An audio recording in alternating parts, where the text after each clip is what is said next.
25 décembre 1917, quatrième Noël dans les tranchées. Pour sauver les apparences, des combattants ont bricolé un arbre de Noël.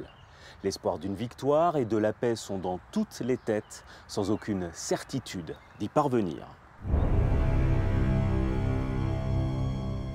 En une de l'Excelsior du 25 décembre 1917, le Noël à Bethléem. Jérusalem a été prise 2 semaines plus tôt par les troupes franco-britanniques, un symbole censé rassurer l'opinion. Dans les faits, l'année qui vient de s'écouler n'a été marquée par aucun succès militaire décisif.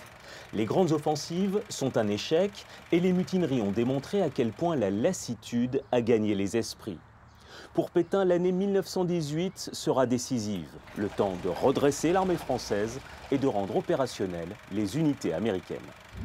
Le calendrier du Petit Journal pour 1918 montre une coalition impressionnante. Mais en ce mois de décembre, seuls 100 000 soldats américains sont en France, la grande majorité en formation dans des camps. Il leur faudra plusieurs mois pour pouvoir participer à des combats.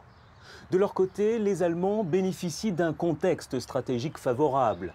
La révolution en Russie va leur permettre de mener la guerre sur un seul front, à l'ouest. Une menace prise très au sérieux par les Français, l'état des défenses de Paris est évoqué à la Chambre des députés et dans les tranchées, on guette l'arrivée des unités jusqu'ici stationnées en Russie. Le 27 décembre, Hindenburg valide le projet d'offensive présenté par l'état-major allemand qui veut frapper avant que les Américains soient opérationnels. Elle sera menée contre les Britanniques épuisés par leurs assauts de 1917. Le Kaiserschlacht, la bataille de l'empereur, est prévue pour le printemps suivant, dans la Somme.